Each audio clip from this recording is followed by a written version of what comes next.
শ্যামময়ী। লেখিকা অন্বেষা মেহেরিন। কণ্ঠে মেহেরুন আহসান। বোঝাতে পারছি আজ আবারও একটি সম্বন্ধ ভেঙে যাবে। সপ্তমবারের মতো আমার জন্য আসা সম্বন্ধটা আজ আবারও ভেঙে যাবে।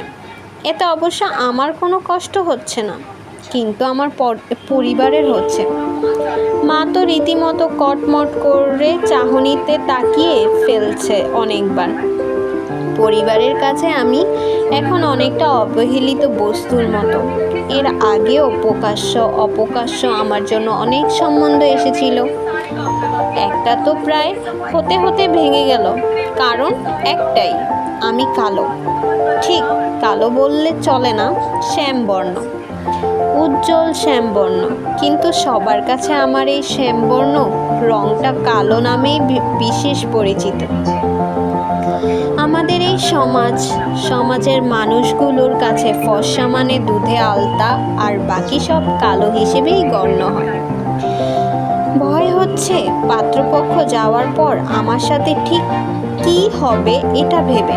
কারণ যতবারই সম্বন্ধগুলো ভেঙেছে ততবারই পরিবারের কটু কথা সম্মুখীন হতে হয়েছে।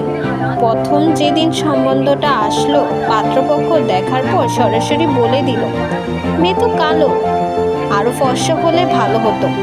তার কিছুক্ষণ পর সবাই চলে গেল, আর আমাকে শুনতে হলো সকলের গালমন্দ। ওই দিন প্রচুর কেঁদেছিলাম। ওপরওয়ালার কাছে একটাই অভিযোগ করেছিলাম, আর একটু সুন্দর হলে কি খুব বেশি খারাপ হয়ে যেত? ভাবনার মাঝে কখন যে মা এসে সামনে দাঁড়িয়েছিলেন বুঝতে পারলাম না। মাকে দেখে বুঝতে পারলাম পাত্রপক্ষ সবাই চলে গিয়েছে। মা আমার দিকে রাগী দৃষ্টিতে তাকিয়ে বলল, তোকে কতবার বলেছিলাম একটু ফর্সা হওয়ার ক্রিম দে, মুখটা একটু ফর্সা কর, যেন পাত্রপক্ষের পছন্দ হয়। এইবারে যাত্রায় বিয়েটা হয়ে যায়। না, তুই দিবি না। বলি নবাবজাদি একটু ফর্সা না হলে তোকে কে বিয়ে করতে চাইবে কখনো? মা, তুমি তো জানো আমার ওইসব ক্রিম দিতে ভালো লাগে না। মুখটা ফর্সা করে কি হবে? হাত পা তো ঠিকই আগের মতো রয়ে যাবে। উল্টো ক্রিমের সাইড ইফেক্টে স্কিন নষ্ট হবে। একটু নষ্ট হলে হতো, কিন্তু বিয়েটা তো হয়ে যেত। পরে না হয় শ্বশুরবাড়িতে গিয়ে ডাক্তার দেখিয়ে ফেলতি। আমি জল ভরা দৃষ্টিতে মায়ের দিকে তাকিয়ে রইলাম। কিছু বলিনি, কিন্তু ভাবছিলাম মায়ের কাছে আমি কিছুই না, তার কাছে আমার সুন্দর হওয়াটাই মুখ্য। মা আরও কিছুক্ষণ বকাঝকা করে চলে গেলেন। জানলার ধারে মাথা ঠেকিয়ে সুদূর আকাশপানে তাকিয়ে আছি। ভাবছি আমার জীবনটা এমন কেন হয়ে গেল। পরিবারের বড় সন্তান হওয়ার সুবাদে সকলের ভালোবাসাটা একটু বেশিই পেয়েছিলাম। যেই না বিয়ে দেওয়ার জন্য উঠে পড়ে লাগলো, অমনি কালো বিধায় একের পর এক বিয়ে ভাঙছে বলে সে ভালোবাসা ঘৃণায় পরিণত হলো। আজ প্রকৃতিও হয়তো আমার মতো মন খারাপ, নয়তো কিছুক্ষণ আগে রোদে ঝলমল করতে থাকা আকাশে নীলাভ বর্ণটা হঠাৎ নিকষ কালো হয়ে যাবে কেন? মনে হচ্ছে ধরণী কাঁপছে, এখনই বৃষ্টি নামুক, খুব বৃষ্টি নামুক। বৃষ্টির ফোঁটার সাথে আজ চোখের জল সব বিসর্জন দেব। প্রকৃতির সাথে সাথে নিজের কষ্টগুলো ধুয়ে মুছে ফেলব। মন খারাপের বিষণ্ণতার মাঝে পরিচয়টা দেওয়া হলো না। আমি অন্বেষা মেহেরিন, ডাকনাম আভা। সকলে আভা বলে ডাকে। এবার অনার্স প্রথম বর্ষ, বাংলা ডিপার্টমেন্টের ছাত্রী। আমরা 4 বোন, ভাই নেই। আমি সবার বড়। তার ওপর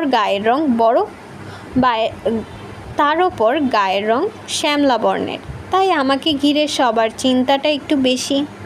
আমাকে কীভাবে বিয়ে দিতে পারবে, আর বাকিদেরও আস্তে আস্তে বিয়ে দিতে হবে, মা বাবার ভার মুক্ত হবে।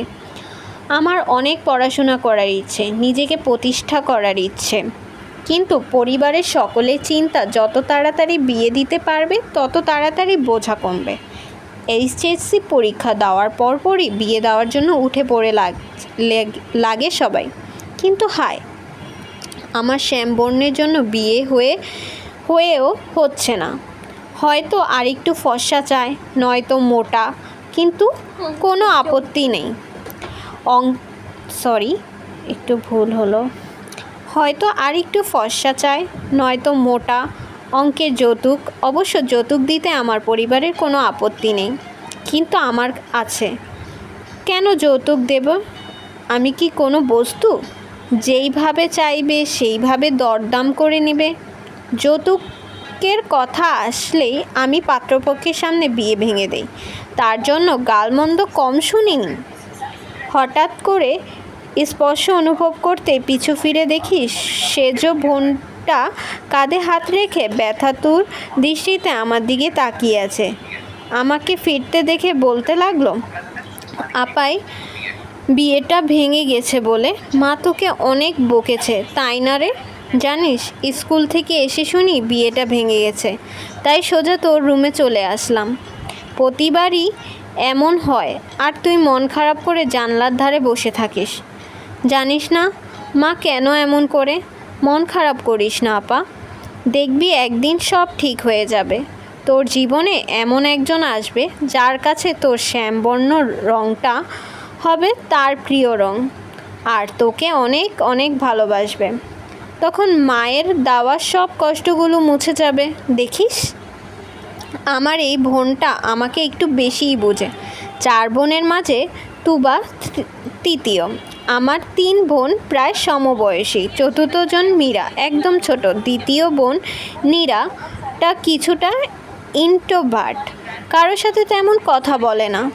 যত কিছুই হোক সে মুখ বুঝে মেনে নেয়, ভালো করে কথাটুকু বলে না। কিন্তু তুবা তার বিপরীত, চঞ্চল প্রকৃতির। সময় অসময়ে জ্ঞান দিতে সে এক্সপার্ট। তুবার সাথে আমার সম্পর্কটা একটু বেশি মধুর। মন খারাপ হলে সবার আগে কিভাবে বোঝে যায় মাঝে মাঝে ভেবে পাই না। এই যে মন খারাপ বুঝে গিয়েছে, তাই স্কুল থেকে এসে ড্রেস চেঞ্জ না করে আপাকে জ্ঞান দিতে চলে এসেছে। বললাম, তুবা, কালো বা শ্যামবর্ণ মেয়েরা কখনো কারো ভালোবাসা পাবে? এমনটা আশা করা বেমানান। জানিস, এই পৃথিবীতে শ্যামবর্ণ মেয়েদের নিয়ে ফিল্ম, বই, ছবি, উপন্যাস হয়েছে অহরহ, কিন্তু বাস্তবে তা সোনার হরিণ পাওয়ার মতো। মন খারাপ করো না, তুমি অনেক ভালোবাসা পাবে দেখো। এই তুবা, আমাকে দোয়া দিচ্ছিস? আমার দোয়া কিন্তু কখনো বিফলে যায় না, হিহি। এবার একটু হাসো না আপা। হয়েছে তোর পাকনামি, যা ফ্রেশ হয়ে নে। খিদে পেয়েছে নিশ্চয়ই, আমি খাবার দিচ্ছি। আগে হাসো, তারপর যাচ্ছি। ওর কথা হাসি দিয়ে ফেললাম আর বললাম, তুই যাবি নাকি মার খাবি ফাজিল? এই তো গুড গার্ল, তোমার হাসিটা সুন্দর আপা। দেখো, আমার ভবিষ্যতে জিজু তোমার হাসিতে ফিদা হবে। তোকেই তো বলতেই দৌড়। কে বলবে ও আমার ছোট, তাও গুনে গুনে 5 বছরের। কথা শুনলে মনে হবে আমি না, এই আমার বড় বোন। পাগলি। রাতে শুয়ে শুয়ে ভাবছি, আর কতদিন এভাবে পাত্রপক্ষের সামনে গিয়ে বসবো, আর কতদিন সংসেজে নিজের অন্যের সাথে সফিজের ন্যায় উপস্থাপন করব। এর শেষ কোথায়? আজকাল নিজেকে কেমন দোকানের পণ্য বলে মনে হয়।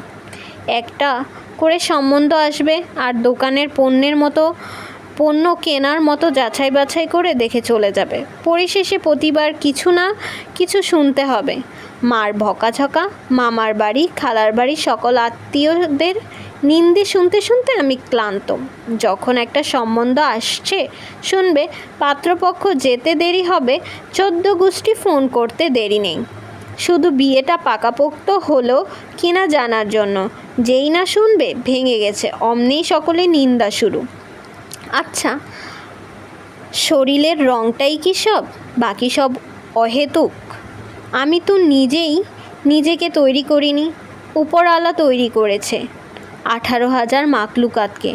তার মাঝে ইনসান, মানুষ, পৃথিবীর সেরা জীব।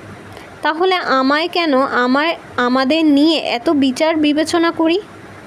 মানুষ যদি নিজেকেই নিজে তৈরি করতে পারতো তাহলে কখনো নিজেকে অন্যর কাছে হেয় হতে দিত না। কি ভাবছো আপা? দুপুরের ঘটনা নিয়ে এখনও মন খারাপ করে আছো? ভাবছো কালকে আরও একবার সুযোগ পাবে প্রতিবেশীরা তোমাকে নিয়ে নিন্দা করার, তাই তো? ভুলে যাও না ওইসব। জানো তো আমাদের সমাজটা কেমন, অন্যের পিছু লেগে থাকা আর ছাড়া আর কোনো কাজ নেই তাদের।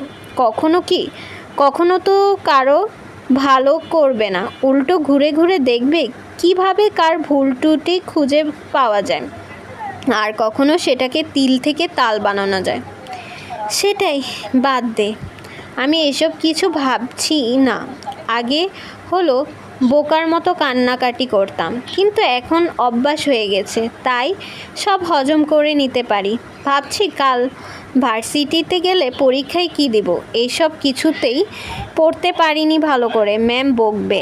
আর আফিকে, আমার বেস্ট ফ্রেন্ড, মেসেজ করা হয়নি। চিন্তা করো না, সকালে পড়া শেষ করে নিও, তাহলে ভালো পরীক্ষা দিতে পারবে। বারবারই তুমি ভালো করো, এবারও ইনশাল্লাহ ভালো করবে। ঘুমা, সকালে উঠতে হবে। শুভরাত্রি আপা, শুভরাত্রি। ভোরে ঘুম থেকে উঠে নামাজ পড়ে পরীক্ষার পড়া পড়তে পড়তে কখন যে আবার টেবিলেই ঘুমিয়ে পড়লাম বুঝতে পারলাম না। হঠাৎ ঘুম ভাঙতেই তাড়াহুড়া করে রেডি হয়ে না খেয়ে কোনোরকম ভার্সিটিতে পৌঁছাই। সেখানে যেতেই দেখি আফি দাঁড়িয়ে আছে গেটের কাছে। মুখ দেখে বুঝতে পারছি এই মেয়ে আজ আমায় মেরে ফেলবে প্রশ্ন করে করে। তার পেটে হাজার প্রশ্ন কিলবিল করছে, কখন বলবে, কখন সব শুনবে। হওয়ার কথা কাল যা হলো ভাবতে একটা দীর্ঘ নিঃশ্বাস বেরিয়ে এলো। শয়তান মেয়ে, এই তোর আসার সময় হলো, কি করছিলি এতক্ষণ? জামাইয়ের কথা ভাবছিলি? ভাবছিলাম একটু আগে আসলে কিছু কথা বলবো, সেটাও হলো না, উল্টা পরীক্ষা শুরু হয়ে গেল 10 মিনিট আগে, আর তুই আসছিস এখন? তাড়াতাড়ি চল। আফি, একসাথে কত প্রশ্ন করছিস তুই? সকাল থেকে উঠতে দেরি হয়েছে, জ্যাম ছিল তাই লেট। তোর সাথে আপিকে বলতে না দিয়ে আমি বললাম, জানি তোর পেটে হাজারো প্রশ্ন ঘুরঘুর করছে। এক্সাম শেষ হোক, তারপর আস্তে ধীরে ক্যান্টিনে বসে আরাম করে সব বলবো। ততক্ষণ পর্যন্ত মুখ বন্ধ রাখবি। বন্ধ মানে বন্ধ। চিপ আপ। আচ্ছা এখন যাই চল, কিন্তু আমার পেটের প্রশ্ন ঘুরপাক খাচ্ছে যে, সেটার কি হবে? সব না বলা পর্যন্ত শান্তি পাবো না আমি। জানি, পরে বলবো। চল। পরীক্ষা শেষে ক্লাসরুম থেকে বেরিয়ে আফি আর আমি হাঁটছি ক্যান্টিনের উদ্দেশ্যে। আফি প্রশ্ন নিয়ে বকবক করে যাচ্ছে, আমি শুনে যাচ্ছি, কিন্তু কিছু দূর যেতেই। এতটুকুই ছিল শ্যামময়ী গল্পের পর্ব 1। পরবর্তী পর্ব খুব শীঘ্রই আসবে।